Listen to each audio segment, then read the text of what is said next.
Surely, at this point, you've seen Imperial Yeast's amazing selection of high-quality brewing yeasts over at imperialyeast.com, but you might not be as familiar with Imperial Yeast's special order yeast bank. In addition to their tried-and-true core strain selection, Imperial Yeast has a number of ale or lager strains, Brettanomyces, Kveik, and other yeasts available for special order. If you're looking to match a yeast strain currently in production, or just looking for something new to play with in the brew house, reach out to Imperial Yeast customer service to see what they may have in store. Special order strains are subject to a 10-liter order minimum and require a 2 to 3 week propagation time, but they might just be what you're looking for your next brew. You can get more information about Imperial Yeast's special order strains by calling 503-477-5826 or emailing customerservice@imperialyeast.com. Welcome to the Brew Lab. Packing loads of hoppy aroma into beer is the stated goal of most American brewers making tasty IPAs. Hoppy aroma, of course, comes from using hops, so more hoppy aroma usually means adding more hops. But as I talked about last week with Jake Kirkendall from CalSec, using advanced hop products can achieve that intense hoppy aroma without all of that excess hop material. I'm your host, Cade Job, and today I'm back in the lab with my co-host, Jordan Folks, as we apply the science from last week's episode on encapsulated hop oils and dry hop reduction methods. What I love about these advanced hop products is not only can you have less, loss caught up in the, hop tube, but also maybe we can even add more unique, different, exciting flavors and aromas that the standard T90 pellets or whole cone hops just can't provide on their own. Yeah, that's totally true. And it's interesting because we talk about you think like Coca-Cola or something, which is a beverage, or like any of these other soft drinks, or LaCroix and all that stuff. They're brewing for flavor, right? They're making this beverage because of the flavor of the beverage, and they're not afraid to add flavors to it. I don't know if that's Reinheitsgebot influenced or whatever it is, but brewers don't seem to do that. In fact, if you add flavoring to your beer, it's like, oh, you added flavoring to your beer. I'm not going to drink it. But why not? I mean, there's a lot of things in there that taste good. The advantage of these advanced hop products is it's not flavoring, it's hops, right? And so it's like, yeah, great. We can hit these target flavors that we're looking for, these target aromas, attributes, all this cool stuff, and we can avoid all of those other or all of those other drawbacks. I mean, one of the key benefits is that, reduced using these advanced hop products reduces hop loads. That means higher yields. That means less vegetal material. That means avoiding all the other problems associated with dry hopping, like hop creep. And of course, we've done several episodes now on advanced hop products. I mean, several in a row where we've talked about hop products as tools to match dry hop aroma and get more hop aroma into beer. But what about using those hop products or other methods to reduce hop load? So I was thinking about this. I was wondering, as I was talking with Jake, I was wondering, could you brew an entirely extract beer? And by extract, I mean like no hops in the boil, no hops in the whirlpool, no hops in the dry hop, and an extract malt. Could you do that and make a whole hop extract and malt extract beer? That'd be fun.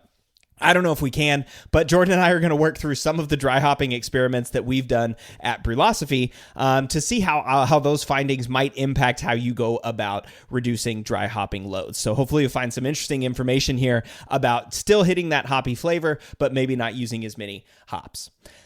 If you're not already a patron of Brülosophy, first of all, why not? If you support us as a patron, you get access to awesome rewards like unpublished contributor recipes, discounts at YakimaValleyHops.com, and an invite to a monthly live Q&A session. Becoming a patron is easy. There's no obligation. You can cancel at any time. But if you're out there listening to this show and consuming all the other free content that's available to you through Brülosophy, and you've been thinking, I really should throw them a few bucks a month, now's the time. And hey, the great thing about podcasts is that you can pause right now and come back right here. So please take a minute, pause the show, and head over to patreon.com/Brülosophy to sign up. I love all of our followers at Brülosophy. We've got such an active group of commenters on the website, the YouTube channel, people who email in, and folks who share and discuss our results. It's rewarding and humbling to hear from you all, so I just wanted to say thank you for engaging with us and that I love you. If you haven't yet left us a comment or review or sent in an email, I'd love to hear from you. My email is cade@brülosophy.com, so you can shoot me an email there or just leave a comment or review of the show. And of course, another great way to support us is by using those links at brülosophy.com/support. There's some really cool affiliates who give us a small kickback if you purchase from their site using one of Brülosophy's links. It doesn't change any part of your shopping experience, but it does help us out. So head over to brülosophy.com/support to check it out. All right, for feedback this week, Patrick writes in, "Hi, Cade. Had a question related to perceived flavors in heavily hopped IPAs. Over the last few years, as the amount of hops in beers has been increasing, I've noticed a plastic-like flavor that comes through. I thought maybe it was due to packaging or storaging, as most of these beers were coming in cans.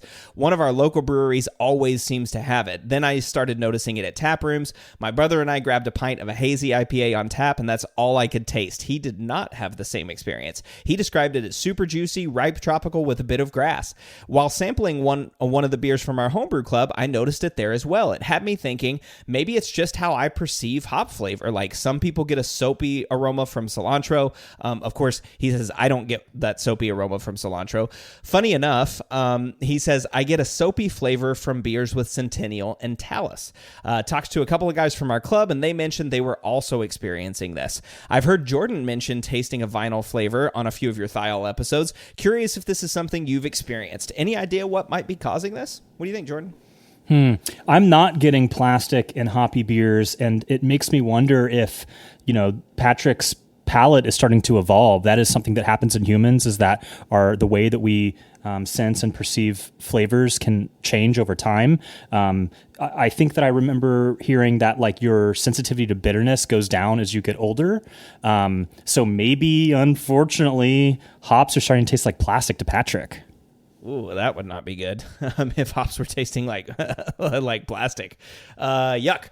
Yeah, I don't know. It sounds a lot to me like what I would maybe describe as hop burn. That can kind of come across as plasticky, but it's more of like a sensation and more of like an overwhelming grassy characteristic, not necessarily vinyl or plastic. When I think of vinyl, of course, the first thing I go to is like, the medicinal off flavors from chlorophenols. But that would be surprising that you tasted it in all of those different places, right? I mean, that's usually like a water source issue, something there. So, I don't know that that's necessarily the issue, but I don't know, maybe hop burn, and maybe like Jordan said, maybe it is creating, a change in your palate. Again, if it is hop burn, then hey, you might find something in this episode that's useful as we talk about reducing dry hop loads. So, all right. Well, thanks for the question, Patrick. And after this short break, we'll be back talking about hop reduction methods.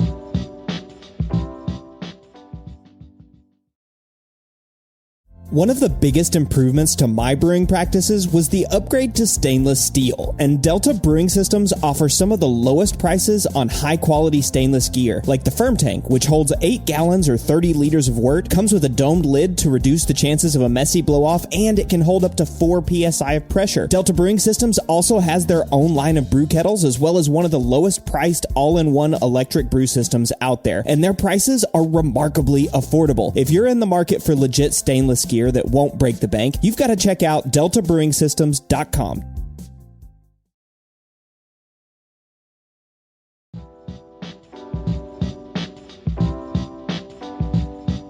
As American brewers, we usually find ourselves talking about how to get more hops into beer, and there's certainly a place for that, as we've talked about in prior episodes, but using advanced hop products like Hopkick, or from this week's episode, Loopylock, you may be able to get more hop flavor into beer by using less. I think even Jeff Daly had said this on a prior episode, right? Use more to use less, and that's where advanced hop products really come in. But Jordan, if we're looking at this from a hop reduction vantage point, how does a hop head feel about reducing dry hop loads?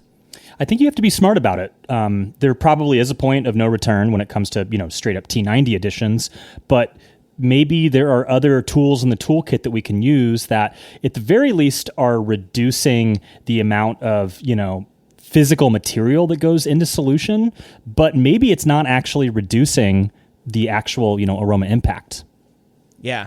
I mean, and that's where I think these advanced products are really cool, right? Because, there's the yield component of it, which for some homebrewers is a big deal, and for other homebrewers, it doesn't really matter, right? They're not losing all that much beer to hops, but we do want to get hop aroma in there, and like Jordan said, if you're smart about thinking about the ways that you're adding hops and what that means, right? When I add hops, doing these methods or techniques, or in this way, or under these conditions, this is what the hops, this is how the hops present, and then thinking about like, okay, are there other flavors? Are there other, advanced hop products that I might be able to use? Like, could I use Spectrum? Could I use, Moral Incognito in the Whirlpool, but then still dry hop, right? Instead of doing a huge, T90 Whirlpool edition and a T90 dry hop edition and just, throwing a whole bunch of hop vegetal matter, maybe there's ways to blend and use things. And that was a key takeaway for me from Jake last week. He's saying even using Loopy-Lock, they still like adding hops. I mean, Jeff Daly said the same thing, right? Even if you just want to use Spectrum or just want to use Incognito, you can do that, but it is kind of nice to use Incognito with T90. So I think that's kind of a thing that you'll hear here is like using hops in a smart way, right? Not just continuing to dump loads and loads and loads of hops thinking the sky is the limit, right? Right. So as we get going here, maybe we can just kind of like give a quick overview of like what dry hopping it is to kind of set the stage. Yeah, exactly. I mean, what we're talking about in this episode is reducing dry hop loads. We'll venture a little bit into whirlpooling, but of course, dry hopping is whenever you're adding hops at or near, or at least in the fermentation phase of brewing, right? Typically, that means at or near the end of fermentation. There are things about like where you can add hops early and do vial transformation, and we might touch on those a little bit tangentially, but that's not necessarily what we're talking about in this episode. Mostly what we're talking about in this episode is adding huge amounts of hops at or near the end of fermentation. And the benefit of that, the reason why you do that, of course, is as we talked about on the gas hopper episodes, is the volatiles, right? The volatiles from hops are the things that we really like and we really want when it gets into beer.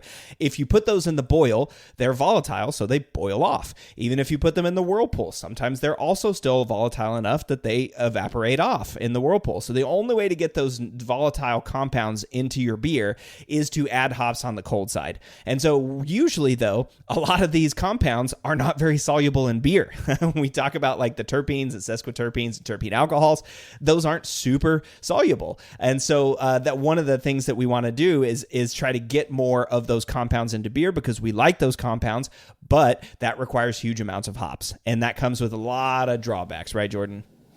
Right. And so a big thing is that you're going to have a loss associated with the amount of volume that you're making. So, if you want a full 5-gallon keg, you might need to brew more beer than you would otherwise. I think another concern is potentially the risk of hop creep.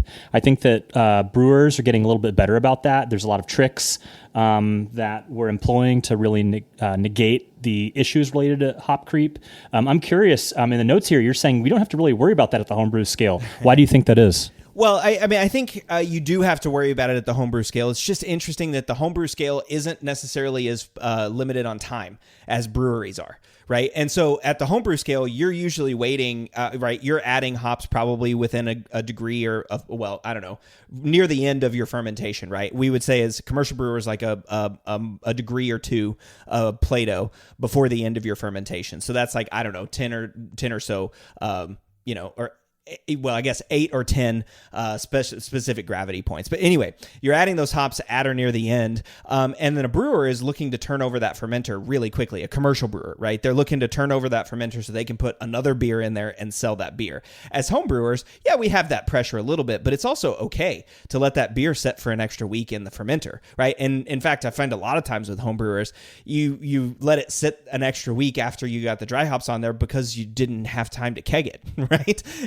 So we don't have those pressures. And that's kind of one of the keys about avoiding hop creep. Hop creep is going to happen. When you add hops to beer, it's going to ferment lower than it would if you didn't add hops to beer. So like your ending gravity might be 1012 if you didn't add hops and 1002 if you do add hops, right? That's a big drop in gravity. That's a change that's going to change the alcohol by volume. It's going to change your mouthfeel and cause a lot of other issues. But if you're aware of it and your ending final gravity that you're targeting is 1002, then that's fine, right? I mean, you've kind of adjusted and you've adjusted to the process. From a home brewer, especially whenever you're just playing around with a recipe, right? You might have a target, but if your beer is targeted 1010 and you're at 1006 or whatever, that's not really a huge deal, at least for the most part. Well, the big issue for hop creep at the homebrew scale, in my opinion, is diacetyl production. Exactly. And nothing ruins an IPA like diacetyl. And so that's why ALDC is your friend, or these various yeast plus strains from Omega. Do you know, by the way, are those effective at combating dry hop creep, diacetyl production from that? Yeah, for sure. For the Berkeley yeast, and then also Omega yeast has got some of those, the diacetyl strains. Yeah, they basically do the same thing that ALDC does. It just upregulates that enzyme that's produced by yeast. Yeah. Right. So for my beers, I'm actually adding my dry hop beers. I'm adding ALDC at dry hop. Sometimes I'll add it at the beginning as well. I ferment a lot of IPAs these days with Global, so I'll go ahead and add it just to be safe, but I'm fermenting at a high enough temp that I'm not really too worried about diacetyl production when fermenting a lager strain at 60 degrees Fahrenheit. But I do think that hop creep is a problem for homebrewers in the sense of it might, hit you before you realize it's there. So, true. You dry up for a couple days. All right, let's go. You transfer it into your serving keg. You put that on pressure. A week later, you're drinking it, and you're like, crap, there's diacetyl, and I didn't catch it earlier. And then at that point, you're kind of screwed. That's true. That's true. I think, like you said, it's all a waiting game, right? Most of the products with, or most of the problems with hop creep are just pulling the beer too early, right? It's not it hasn't fully fermented. The diacetyl hasn't been cleaned up. Lots of yeast will actually clean up the diacetyl too. So you may actually get away with it without even needing ALDC. Although, again, I like the use of ALDC. And I'm definitely a big proponent of that, especially if you're trying to get beers out quickly. But if you've got the time, if you dry hop and then, keg the beers a few days later, for the most part, you're going to be just fine. And I think for most homebrewers, that's kind of the thing. They're not under that pressure. But there are times, exactly like you said, right? I got this beer dry hopped. I'm dry hopping on Wednesday and I'm drinking on Friday. And then you're like, okay, then you gotta move through things. So that's one of the big deals, hop creep. And now you already mentioned yield, but there's another one that for me has been really frustrating as a homebrewer, especially whenever I use lots of hops. It's the difficulty during closed transfers, clogged dip tubes, clogged QDs, and there is nothing that is more frustrating than getting a plug of hops stuck in either your port or your quick disconnect or in your keg dip tube, and it just seems like it's impossible to get it out, and always, at least in my experience, results in some sort of oxygen exposure to get it out. I gotta try to find a way to plug that hop that's stuck. Unplug the hop that's stuck. Yeah, it is the absolute worst, and the worst of the worst is when the beer has also carbonated, either on purpose or on accident during this process. Because if you are trying to get it out and it's clogged, and you need to bust out your old racking cane, you can't get carbonated beer with dry hops in solution out via racking cane, because it's just going to exploding, foaming. Once you open that the port. So definitely something that the advanced hop products can help resolve, because we can reduce the amount of vegetal matter in solution and thus increase the ease of the transfer. And then there's also this hop burn thing, right? What we were talking about with Patrick, that vinyl flavor that he was talking about or having with hops. I've had hop burn, before you've had it before, Jordan. We've talked about it on this show. But that's a lot of that comes from the vegetal matter in hops. It comes from just all that vegetable material that's getting added, all those polyphenols, all those bitterists, all that auxiliary bittering compounds. That's another thing too. It's kind of it's one that gets overlooked a lot. But adding dry hops changes the pH of your beer. It raises the pH of your beer, and it adds bittering compounds to it too. So this is also something that might be, if you find your beer is too bitter, it might be because you're adding huge loads of dry hopping. The pH is also an issue too, because I generally find that it raises my pH a couple of tenths of a point, but that could be the difference between like 4.2 and 4.5, right? And 4.5 to me just doesn't have the right acidity. And so you might need to add some acid or do something to that, and it can really throw that mouthfeel and flavor out of range. And I know this is something that you've been doing, Jordan. It's adjusting the pH post boil, right? So that you hit the pH numbers that you're looking for before you add huge amounts of hops, right? So that you don't toss that pH out of spec. Right. Yeah, definitely something I would recommend. And so maybe before we start to talk about methods for achieving dry hop production, I have a question for you. You mentioned that the vegetal matter is responsible for hop burn. However, I get a ton of hop burn whenever I taste heavily cryo dry hopped beers, and I thought that cryo was supposed to have low to no vegetal matter. So can you help clear up the confusion that I'm getting there? Well, I mean that totally could be right. Like there are a whole bunch of compounds, and hop burn might mean different things to different people. For me, it definitely is that vegetal characteristics, that grassiness, that like real burn. It just tastes like you're sucking on grass, and it's like, oh man, if you've ever eaten a hop pellet, right? If you've put a hop pellet in your mouth, that's what I'm talking about whenever I taste hop burn. But that said, there are everybody's got different compounds that they're sensitive to. The cilantro soap thing is great, and in fact, cryo, a lot of people have complained about something like that. So yeah, there could just be something else in the cryo that's causing it, or some other flavor component that's being extracted in cryo that's not necessarily from the plant material, but is being extracted. Well, here's a question. Scientifically, what is hop burn? Is it simply hop particulates still in solution that are touching your tongue? Hey, that's a great question. Somebody should do research on that. I thought that's your job. that is my job. But no, I don't know what is hop burn. That's a good question. I would be interested to see if people could accurately define it, right? Like that'd be the challenge. It's like, okay, what is it to you versus what is it to me? And in what beers do you taste it? In what beers do I taste it? We'd have to sort of get some agreement on like what it is that we're defining as hop burn, and then go from there, because it could be other things, right? It could be just like, it's just too much hops, right? It's just too much of a good thing, and we describe that as hop burn. Right, because it makes me wonder if it's some sort of molecular thing or it's physical plant, lupulin, etc. material still in solution. Because it seems that hop burn is almost exclusively in hazies. Mm-hmm, yeah. I don't really think of a lot of hop burn West Coast that I've had. The exception being just overly cryo dry hopped West Coast, and maybe it's like kind of a confounding flavor that an overly cryoed beer has some of it, even though it may not be like true hop burn in a like sense, not sensory, but I'm sensorially getting a similar flavor, but like scientifically it's a little different. I don't know. Yeah, like physically you're getting some sort of whatever that is, reaction to it or whatever. Yeah. I wonder. I don't know. It could be, right? I mean, it would be interesting to see. I'd be interested to see if some people could like tack down, what is it? Is it actually a chemical that's causing this? Is it from the hop material? Is it, I mean, I agree with you. I first started to notice it in hazies, right? That's where I first was like, oh wow, okay, this is too much. But then I started tasting it also in some like triple IPAs, some IPAs that just have like huge alcohol and huge hop loads.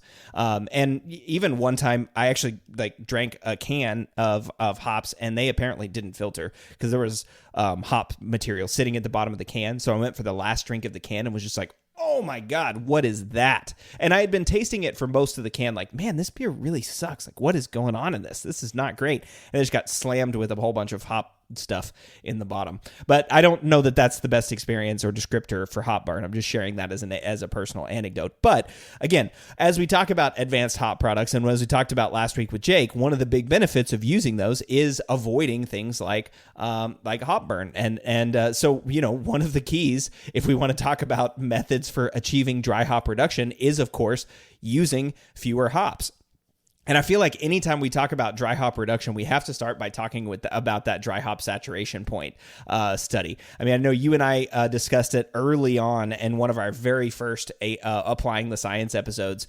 So we went into some detail there, but we did an experiment investigating this. So this was a research study that was done by Tom Shellhammer and Scott LaFontaine at Oregon State University. And what they did was they dry hopped a whole bunch of beers from 0 grams per liter up to 16 grams per liter. And I forget what that is in pounds per barrel, but I believe it's something like from 0 pounds per barrel up to like 4 pounds per barrel of hops, which is a lot. That's a lot of hops. Or from a homebrew, it's basically like from 0 to like, I don't know, 10 or 12 ounces or something like that of hops in a 5-gallon or 20 liter batch. But essentially what they showed was after that midpoint, after about 8 grams per liter, there were diminishing returns. The hoppy aroma wasn't actually increasing. It was the desirable characteristics that they used in Cascade, which was like citrus, that didn't continue to go up. But what did go up was herbal tea character. So it started to taste more and more like herbal woody, which to me is always sort of described like, oh, maybe maybe that's what I'm tasting whenever I'm tasting this hop burn. Maybe there's some like myrcene or something like that that's actually finally making it into the beer. That's causing this hop burn characteristic. But so if we're talking about methods for achieving dry hop reduction, the easiest one is using fewer hops. And that, again, makes sense. Like there may be a saturation point for different hop compounds that we have to think about. And so maybe using too much of a good thing really isn't a good thing, right? I mean, maybe adding crazy amounts of hops is an easy way to step back and go, wait, is this extra ounce of Citra or Talus or whatever I'm putting in here, is that actually doing anything to the beer, or am I just adding it and throwing money down the drain? Right. So we have a couple experiments that actually test this dry hop saturation theory. So we got one where we tested this in an American IPA. We have a IPA that was dry hopped at a rate of 10 grams per liter versus one that was dry hopped at 15 grams per liter. So to put that in perspective, that's about an ounce and a third per gallon, or 2.6 pounds per barrel, versus 2 ounce per gallon, aka about 4 pounds per barrel. And we use independent yeast on that, and it was not significant. So that really corroborates the findings that at a certain point, you're going to struggle to taste or smell much of a difference despite using more. Yeah, and that was a cool experiment. And it really just showed, like, yeah, I mean, that's a lot, right?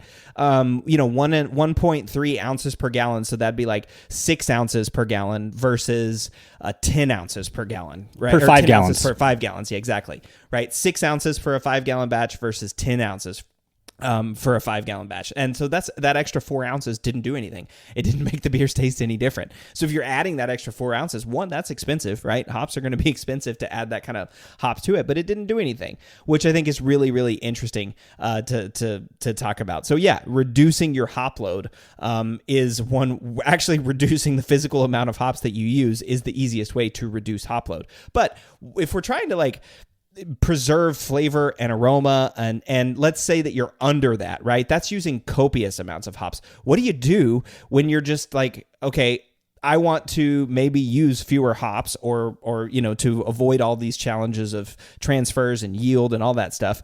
But what do you do if you're not at that like saturation point, you're still under that, but you're trying to find a way to avoid these other issues? Well, we actually have an interesting experiment that might answer that question to a certain extent. So back in almost 10 years ago now, in 2015, prior contributor Ray wanted to test the impact of a kind of smaller dry hop load versus a larger one. And I think this is a really good counterpoint to the one we just talked about, because it was fairly large, 6 or so ounces in a 5 gallon batch versus 10.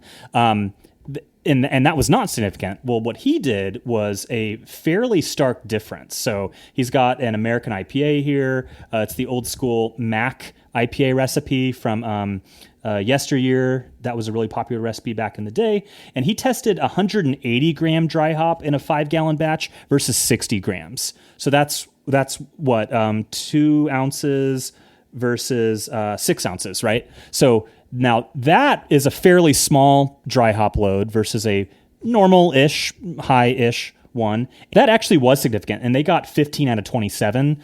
So over half were able to get that right. And so I think that this does suggest that there is an inflection point, that at a certain point, you're no longer going to be getting meaningful gains. But if you're talking 1 pellet versus 100, maybe there is going to be some sort of impact there. But at a certain point, you kind of just really struggle to get much more out. Yeah, and that makes sense, right? I think once you overload the system is just overloaded. But then, yeah, it's like you said, okay, if we did 2 ounces versus 6 ounces, that one was significant, right? So underneath that, that threshold level or whatever that saturation point is, there's still a lot of wiggle room to play around, right? I think that's a cool finding and a cool takeaway. So as long as we're below that, saturation point threshold, there are things we can do. One of those those, which is you and I have talked about, Jordan, is that actually you might be able to brew, if you're worried about yield, for example, if that's your issue, you can actually brew larger volumes, from a home brewing perspective, so that you can make sure that you get a full, 20 liter, 5-gallon batch. If you're brewing normal size batches and somehow coming out with only 4.5 or 4.25 gallons, or something like that, then you can actually brew just larger volumes, right? Brew for 6 gallons or for 6.5 gallons, to go into the kegs. That's what I do often, especially if I know I'm going to have huge hop loss in the fermenter. I just brew a little bit more volume. For a home brewer, that's pretty easy because it's a couple extra pounds, or maybe not even a pound of grain, right? It's a couple extra handfuls of grain oftentimes to get the extra volume that I need. Right. And with these heavily dry hop beers, you're going to have a ton of loss. And so I will probably brew effectively a 7-gallon batch for a 5-gallon, net keg of beer, because I'm going to have a ton of loss in the whirlpool, and then I'm going to have a ton of loss associated with the post-fermentation dry hop. So that's definitely something, a strategy I use. I actually have a twin pair of 6-gallon kegs that I ferment in, and I've found that gets me pretty close to a full 5-gallon keg, or 2 full 5-gallon kegs if I'm doing a side-by-side, even with a pretty significant dry hop amount. Yeah, and of course, I think you dry hop and whirlpool at amounts higher than I do. And so, yeah, I'm usually brewing like a 6.5-gallon batch whenever I'm going to be dry hopping. And of course, I'm going to be using things like, I think this kind of goes without saying, if you're trying to avoid those issues of plugging dip tubes and stuff. One of the things I do is I usually use like a hop spider or like a canister. I'm even done like a Muslim bag or something in the fermenter whenever I'm adding that in, so that it doesn't get sucked up immediately whenever I'm doing that closed transfer. So those are options. I know, Jordan, you're a huge proponent of letting the hops be free, right? Don't bind them up. And so that only takes you so far. Well, you just have to have a system that allows that, right? And so if a lot of us have kegs, right, I'm telling you, they work really great for this. The floating dip tube sold on More Beer with the filter attachment works great. I've found that the Clear Beer draft system is sometimes works, sometimes doesn't, but the More Beer brand one works really well for this purpose, and I'm not having any problems with clogged dip tubes. I do crash cool after a day at room temp dry hopping. Maybe that helps settle it out to the bottom, or maybe just the keg works well on its own. I'm not totally sure, but either way, it's working for me. So definitely an option is the floating dip tubes. And I know that there are even fermenters that you can use those, or even rely on that as their primary kind of beer out method, like the Kegland plastic conical fermenters, I think, use these floating dip tubes. So it's definitely not impossible to dry hop loose at the homebrew scale. Yeah, for sure. It takes some maybe some additional engineering, or like Jordan said, obviously big proponent of fermenting in kegs that allow you to do that. There are mechanical ways to do it. So again, your mileage may vary in what you're trying to do here, right? We're talking about reducing dry hop loads because of some of the issues that homebrewers have, and so there are workarounds. One other workaround that's becoming really popular and may actually increase hop aroma without having to add more hops is using things like thiolized or other genetically modified yeasts that improve hoppy characteristics, right? This is something that may be, I'm not going to say it's the future, but it may be something that we're doing more and more often. Now, of course, you can only use these if you are here in the United States. If you're a European or a Australian, I believe Australian, it still has these prevented.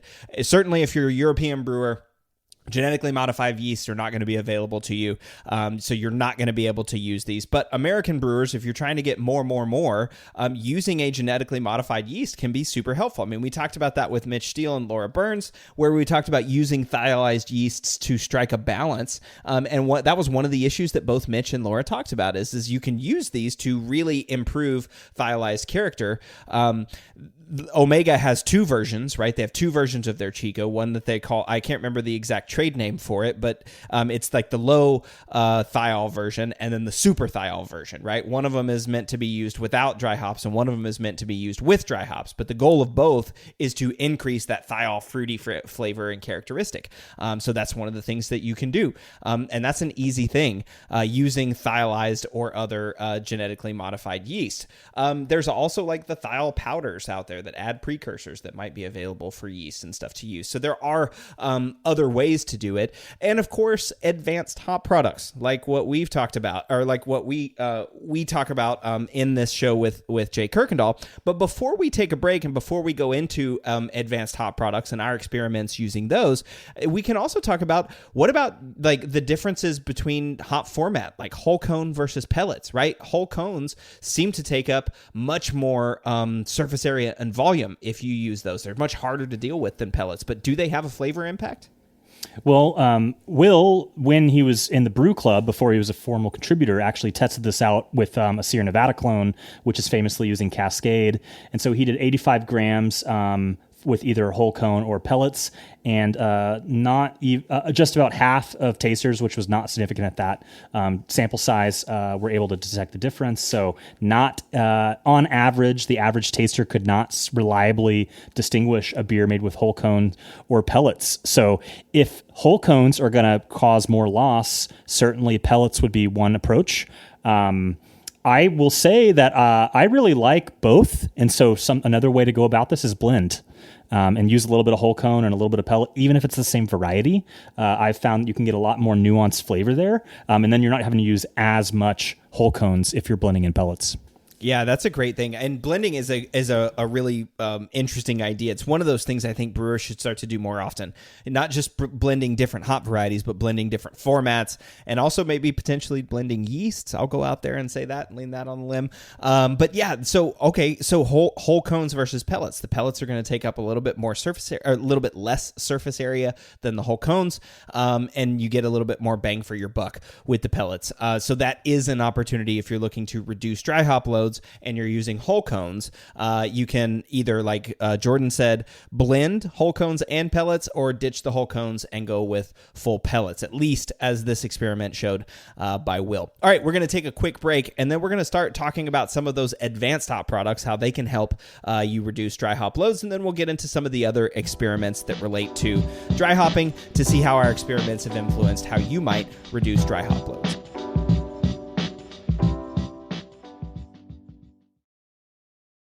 We all know that designing recipes is really fun, and doing it well is so much easier with good software. We at Brülosophy recently made the switch to Brewfather, and honestly, y'all, we could not be happier. Brewfather utilizes the latest technology to bring you the most robust cloud-based recipe design software that can be accessed anywhere, on your phone, tablet, desktop, and even offline. It also works seamlessly with numerous third-party devices to make it easier to monitor every step of your brew. I know change can be difficult, but trust me when I say you need to go to brewfather.app today to try it out for yourself. That's brewfather.app. Established in 1995, More Beer has been consistently serving the greater brewing community since the times IPA was expected to be bitter and clear, and there are reasons they've stuck around so long. In addition to their massive product selection and excellent customer service, More Beer has locations on both the west and the east coast of the United States, which translates into fast shipping times regardless of where you live. And when you spend more than $59, shipping is free. When you're in need of brewing ingredients and gear, there's no better option than morebeer.com, one of the most trusted shops on the planet. Drive into summer with the Honda CR-V and Accord, your fun-to-drive, weekend getaway vehicles. From Honda, the 2024 Kelley Blue Book's KBB.com Best Value brand. So hurry in to the Honda Summer Event. For a limited time, well-qualified buyers can get a 2.9% APR on a 2025 CR-V or 2024 Accord.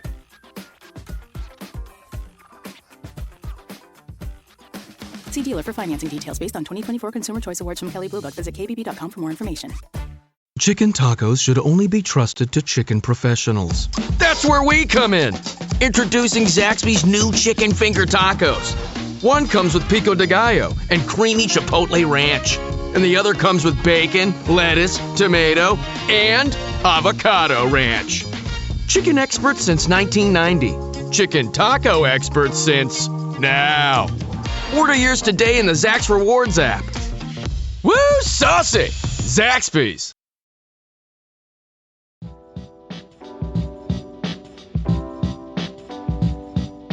With some brewers, including you, Jordan, using 7 or 8 ounces of hops in a single 5-gallon batch, there's a lot of beer loss being soaked up by all of that hop material. With the new advanced hop products out there, it's becoming possible to avoid all of that vegetal material and create great tasting hoppy beer without all of the dry hopping mess. Well, that being said, some of these dry hop products aren't the easiest to add either. And so maybe we can talk a little bit about the process, but I do think that they're worth it. You know, Spectrum, I've really loved the flavor impact that it's had, but it is kind of one more hassle to add to your, dry hop day. You know, that's totally true. And, there are, I suppose maybe one of the easiest advanced hop products to look at is like Lupamax. Like you mentioned Cryo earlier, but Lupamax is also a product. Lupamax is more like, I don't know, it's a concentrated T90 pellet. I mean, I guess it's the best way to describe it. I mean, Jeff's probably yelling at me if he's listening right now saying, no, this is how you describe it. But, essentially the way I think of Lupamax is it's 70% of a T90 pellet, or it's more concentrated. So you can use 70% less. That's the way to think of it. Yeah, at the very least, it's more concentrated, right? It's concentrated. There's less vegetal matter than in a typical T90 pellet. So maybe I think it makes sense to start there, Jordan, is talk about something that's similar to a T90 pellet, but maybe can help us reduce that vegetal material that's in hops. And of course, Lupamax is something that we've done quite a few experiments looking at. For example, we did T90 versus Lupamax El Dorado in an American IPA. So again, Lupamax was added at 70% of the T90 weight. So if you added 100 grams of T90, you'd add 70 grams of Lupamax. So these were added at 5 days of fermentation. Flagship was the yeast that was used, and there were 4 days of contact time. Whenever we were comparing T90 El Dorado versus Lupamax El Dorado, 4 out of 24 tasters got it right for a p-value of 0.98, which is almost zero. That's way less than what you would expect to get from random guessing. So in that case, not a significant difference between using the Lupamax product versus T90 pellets. And that's exactly what the makers of this product want to hear. The whole point is that in theory, you can use less to achieve the same result, which thus would, is on theme for this episode about how can you get the same amount of aroma by using less vegetal load into your fermenter or what have you. However, we tested this out with CTZ, a different variety, also doing T90 versus 70% of the weight of Lupamax. And that was boiled through the dry hop. And the Flagship yeast fermentation ultimately netted a beer that tasters could reliably distinguish at P less than 0.5. So that suggests that maybe that certain varieties do have some sort of greater impact even with the lower weight added, which is also a great thing, right? So in the notes on that Lupamax CTZ experiment, they're saying that they got all 5 right based on aroma alone, saying that the Lupamax had a more potent hop aroma. So that's actually a good finding, suggesting that in this case, we're using less and getting more. Yeah, exactly. Using less, getting more in terms of aroma. That one's really interesting too, because that one was the one where they took the Lupamax edition all the way through. So it was a Lupamax in the boil, Lupamax at dry hop versus the El Dorado one, which we just mentioned that was not significant. That was just a dry hop edition. So it makes me wonder too, like what sort of survivables are making it through, or what sort of, if you have less loss or less hop material to bind and draw things out of solution. We talked about the free amino nitrogen in past episodes, right? And how hop material binds to free amino nitrogen. So maybe that was also causing some issues there. So, this idea that was pretty cool that the Lupamax worked in that way and created a non-significant beer when you used it just in the dry hop, but a significant beer when we used a different variety throughout the boil. So I think that's pretty cool. I mean, I think what that tells me, like you said, is mileage may vary, and you're going to have to brew with these products for yourself and see what you think and what you like. But that one's an easy one to start with, right? Because that one's most like a T90 pellet in terms of advanced hop products. Have you ever brewed with hop hash? Gosh, that is a pretty old school. I don't even know if they really make that much anymore. Yeah, I'm not sure. Maybe either. Back in the day before Cryo came out or something like that. But we tested it once comparing T90 versus hop hash in a blonde ale with a hop hash or T90 dry hop for 5 days or at 5 days. And the independent yeast fermentation yielded a non-significant result. So perhaps hop hash is more or less equivalent for T90s, at least at the levels you're using in a blonde ale. Mm-hmm. Yeah, and so they do still sell it. So I just went to YakimaValleyHops.com and looked up hop hash. They have a Citra hop hash for 4 ounces for $10. And they say it's a highly concentrated lupulin that's a result of the pelletizing process, and the intensity is 11 out of 10. So this is another one of those products that you might be able to use a little bit less to get that same hoppy aroma and intensity that you're looking for. I have never brewed with hop hash, and it's certainly, like you said, this is more old school. I think there's different things that we're using now. For example, flowables, and that was something that I know you have a lot of experience with, Jordan. But we've also done an experiment looking at incognito versus T90 in a hop water. It's interesting, before we go into that, it's interesting, like perusing through our website, we haven't done a lot with looking at like Spectrum versus T90 or incognito versus T90 in a Whirlpool edition.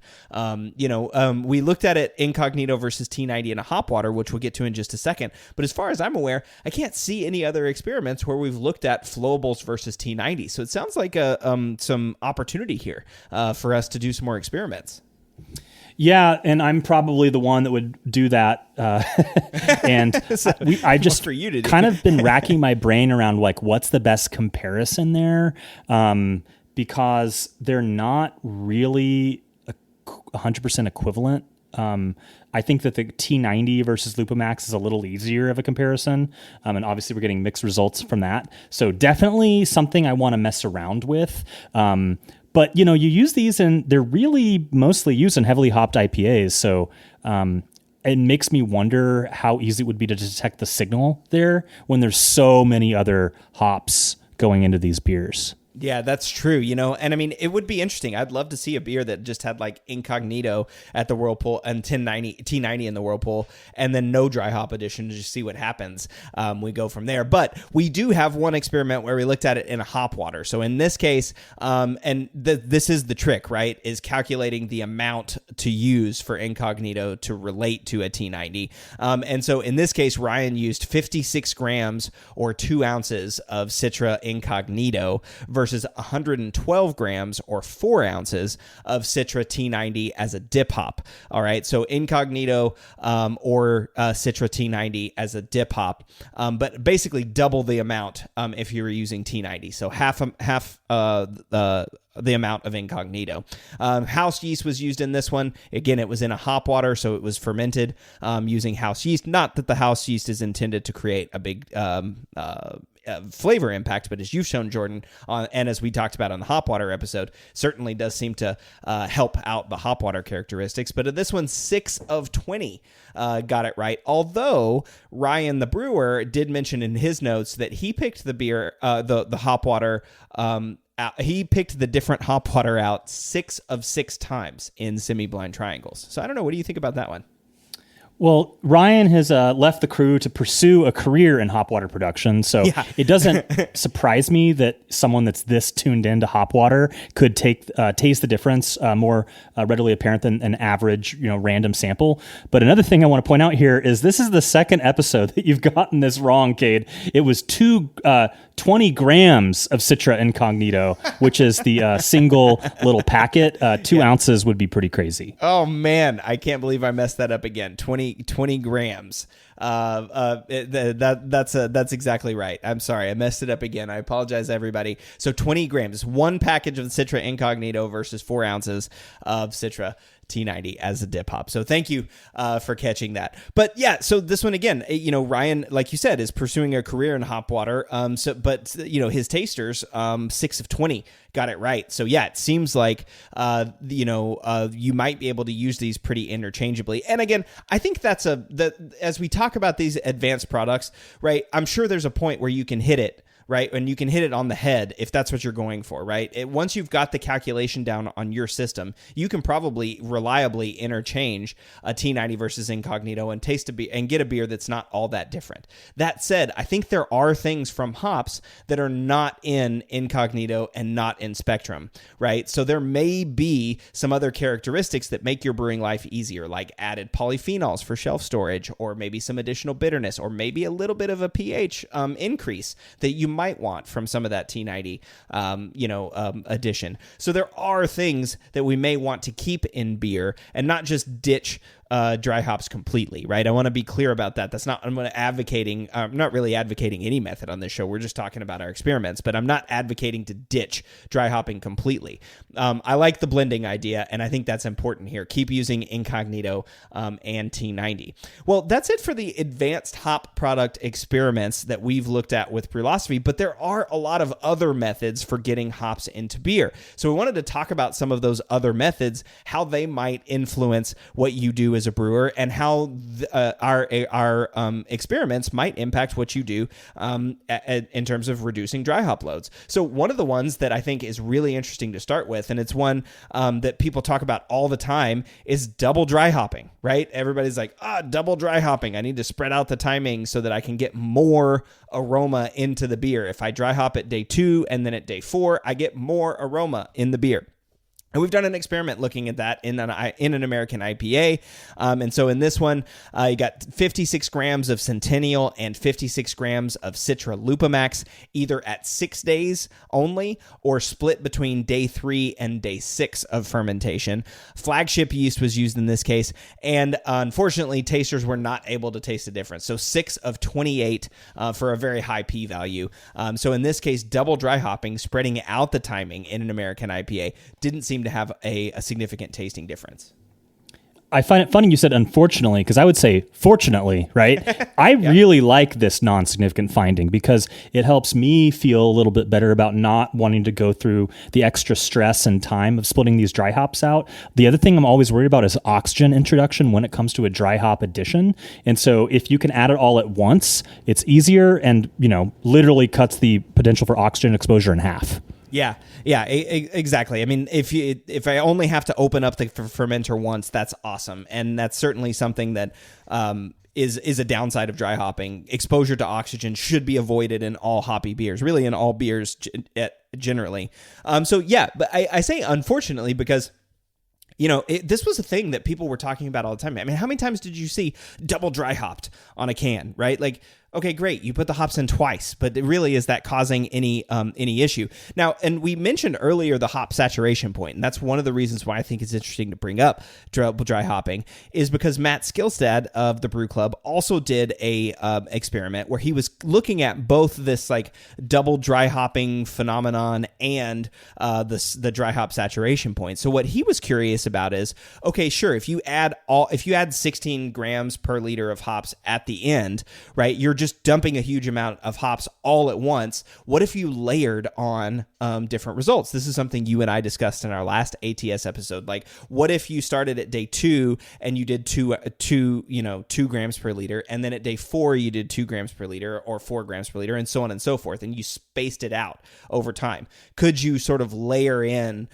different hop amounts instead of doing it all at once? And so that's essentially what he tried to do, was split out, like essentially take a double dry hopping approach to the dry hop saturation point. So dry hopping a beer that was fully saturated, at least more than that 8 grams per liter, but spreading it out over time.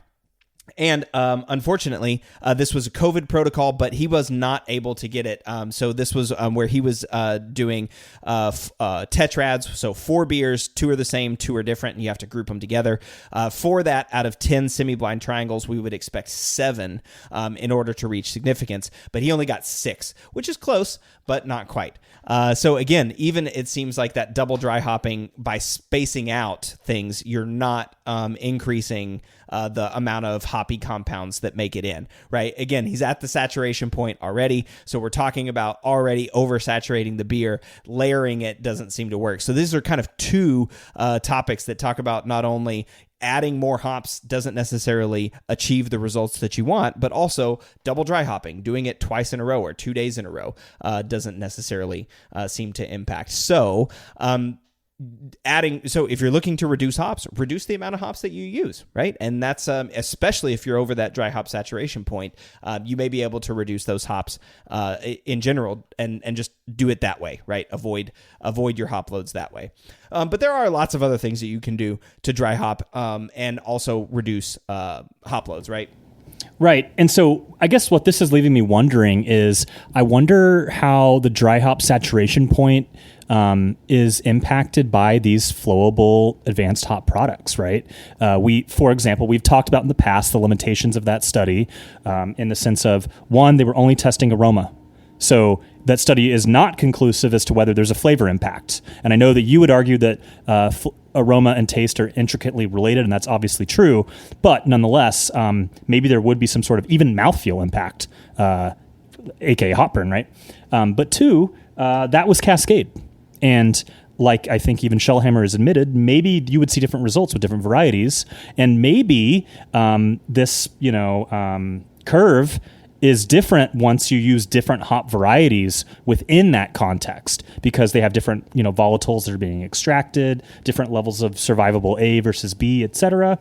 And so it makes me wonder, if you are at even the Cascade saturation point, what if you then dose it with Spectrum? Can you continue to get gains even with like a Cascade Spectrum? I obviously don't know, but it makes me wonder, like, maybe we can go farther in this whole dry hop saturation game with some of these advanced flowables. Maybe we can still get more out of it. Maybe so. I mean, I don't know. So in that case with Matt Skillstat, he was looking at Enigma, Galaxy, and Sabro. So he was looking at 3 different hop varieties whenever he was doing his investigation there. But yeah, and I wonder, right? I don't know at what point are we saturating. But what about things like even the gas hopper, right? Because you use the gas hopper then after you've dry hopped in order to add more hop flavor to it, or add different hop flavor, right? Or aroma in that case. Aroma. Thank you. Yeah, or adding more aroma, right?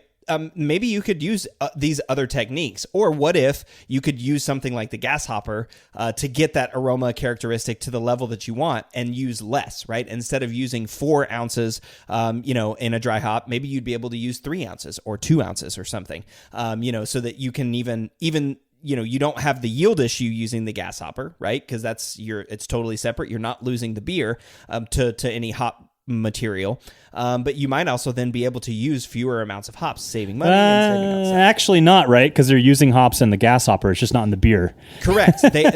I said use less, not get rid of them. So there was that indication that they might be able, that some compounds they might get more of than in a traditional dry hopping. So if there's certain things you might be able to use, say 3 ounces instead of 4 ounces, you still have to use hops. You can't get rid of them, right? In the gas hopper, because you are still using hops, as you point out. But there's other that gas hopper thing I bring up because, again, it's based on temperature, right? Temperature and a concentration gradient. And we know that temperature causes increased volatiles to come out of solution. And so one of the things that brewers looked at a lot was dry hopping temperature. And so I wanted to go through a couple of those experiments real quick and talk about how dry hopping temperature might or might not impact aroma, because I think people would say, oh, what if you dry hopped at a higher temperature? Could you get more aroma out of it? And such that, okay, I could use fewer hops, but dry hop at a higher temperature and still get that higher aroma.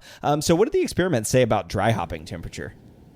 Yeah, that's a really interesting point, right? Because if the temperature was, relevant there, maybe you could dry hop less at a certain temperature, right? So let's see what we got here. We got one where we tested dry hopping in an American IPA, just a couple ounces of Citra, using the darkness yeast. Interesting choice. That's like a Scottish, or not a Scottish, Irish stout yeast, right? Yeah. One was dry hopped at room temp, 66F or 19C, and one was dry hopped at 36F or 2C. This is a COVID protocol, so 10 semi-blind triangle tests performed by the brewer. Jake could not taste the difference. 2 out of 10 times he got it right. Yeah, so again, this was interesting, right? Dry hopping at room temperature versus dry hopping cold. I don't know how many times I've seen people say, commercial brewers dry hop cold because it does this, this, and this to aroma and flavor. And I'm like, every time I'm like, yeah, okay, that may be the case. I don't know the science, but I know why brewers are dry hopping at cold temperatures. It's so that they can crash the yeast out and harvest the yeast. That's why they're doing it. Once they add dry hops in there, then the yeast is contaminated and they can no longer repitch that yeast. So they need to crash it out and get yeast out of solution so that they can harvest that yeast. That's just, again, me sort of anecdotally saying that. But it's interesting to see here that one where it was dry hopped at room temperature versus cold temperature, that it didn't work. But there was another one where it did, or it was very close. Again, it was COVID protocol, but very close to significant. So you had a dry hopping temperature in this one. Well, first of all, it was about 2 ounces, about 2 ounces of Cascade and Citra each at day 5. One was dry hopped at 38 Fahrenheit or 3 degrees Celsius, and one was dry hopped at room temperature, 66 Celsius or 66 Fahrenheit, 19 Celsius with flagship yeast. And that one was much closer. So the brewer in that case got 6 out of 10 correct, which was still technically not a significant p-value, but much closer. Yeah, but still, it suggests that he's not reliably able to get it right. And so he even says that prior to evaluating these beers, he was pretty convinced he'd be able to tell them apart, but they ended up being nearly identical in every aspect. And so this is interesting to me because I anecdotally didn't like the flavor that I got out of a cold dry hop. It just was kind of different and like muted maybe. And you would think that it would extract different terpenes or something at that temperature, but I think at the very least that suggests that you're not able to reduce your dry hop amount as a function of the temperature at which you dry hop it at. I will say that I believe that the majority of pro brewers are dry hopping at room temp, partly maybe as a function of hop creep, even though I think I've heard the argument both ways. Maybe this is appeal to authority, but if North Park is dry hopping at room temp, they make some of the best IPAs I've ever had. It can't be something that right can't be that wrong. Yeah, exactly. Right. I think this is what we're showing here is that if you're doing it for flavor or an aroma, to dry hop at a high temperature or a cold temperature, then, that's up to you. That's up to your brewing process and whatever you're doing. At least through these 2 experiments, it didn't seem that the brewer was able to taste those different. So like you said, if you're trying to reduce dry hopping loads by increasing the temperature that you're dry hopping at, that didn't seem to be an effective way to do that based on these 2.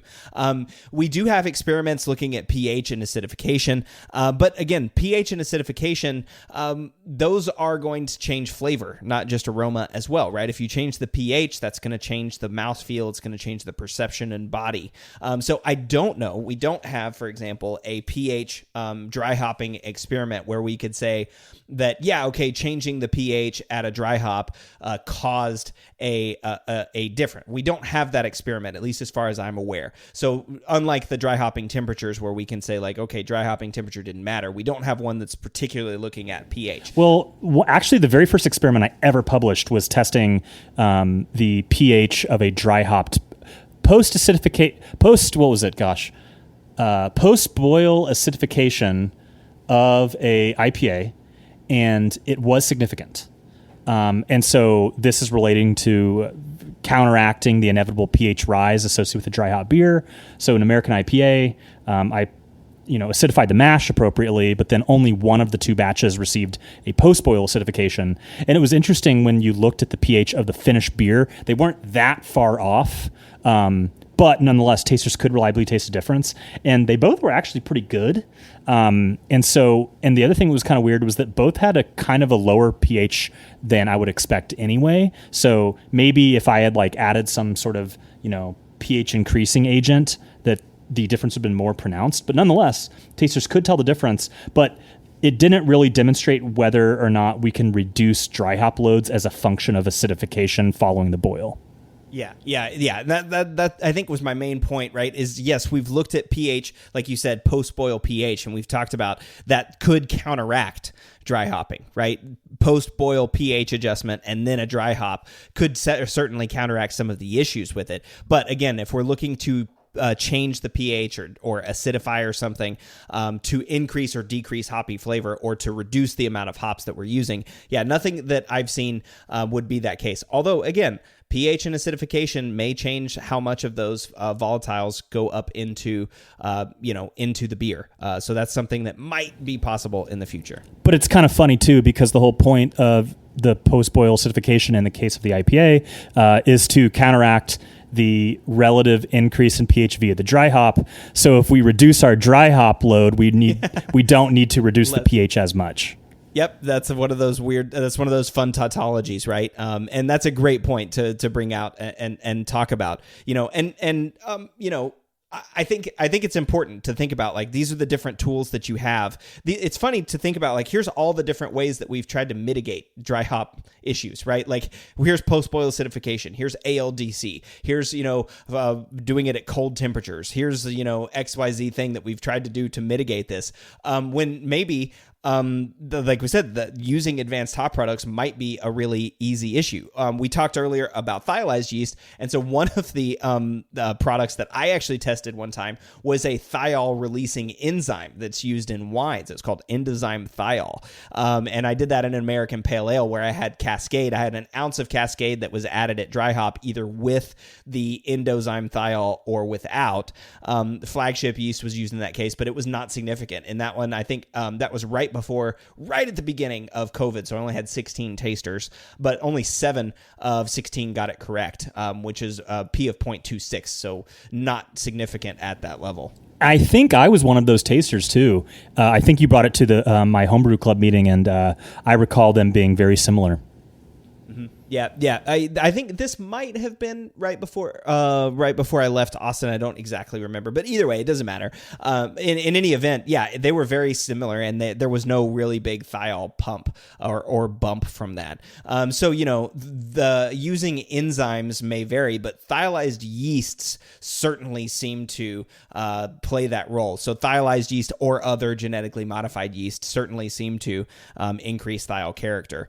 So that is something that you might be able to use. But these other things like temperature, pH, acidification, double dry hopping, those things don't seem to be issues or methods that would help you if you're trying to reduce dry hop loads.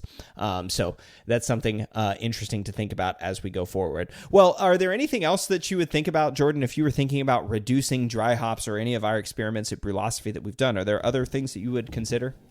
Well, you know me, I'm all for really huge dry hop amounts. So I would say if you really want to maximize the hop aroma punch of your IPAs, really look at these advanced hop products, Lupomax, Spectrum, Incognito. These can all be really interesting additives on the cold side. And not only can we reduce the amount of vegetal matter that goes in, thus increasing yields, but maybe we can even get more than we could get just from T90 alone. Yeah, I want to see some experiments on this. I'd love to see some experiments looking at, just like you said, Spectrum versus a dry hop versus a T90 dry hop, or Incognito versus a T90 Whirlpool, or, any of these other issues, or blends, right? Like, can you reach a dry hop saturation point? Can you dry hop at 16 grams per liter and then add, a Spectrum on top of it and get more? Those would be some really cool experiments to see in the future. But there's a lot of options out there for you to look at if you're looking at increasing or maintaining hoppy aroma, but reducing the dry hop yield or reducing the dry hop load such that you can avoid all those negative consequences of dry hopping. All right, Jordan. Well, I think we covered dry hop reduction methods. So we'll be back in 2 weeks with our next Applying the Science episode. See y'all then. The Brew Lab is a production of Brülosophy, where they who drink beer think beer. Don't forget to visit Brülosophy.com to read about our weekly experiments and other brewing adventures, and listen to us talk about it on our other show, the Brülosophy Podcast. Thanks to all of our sponsors and patrons that help make this show possible. If you'd like to receive a reward for helping us do what we do, visit patreon.com/Brülosophy to see how you can do just that. Thanks so much for listening. We'll be back in the Brew Lab with another guest next week. Until then, think beer. Introducing Zaxby's new chicken finger tacos. One with pico and creamy chipotle ranch, and the other with bacon and avocado ranch. Chicken expert since 1990. Taco expert since now. Woo, saucy! Zaxby's.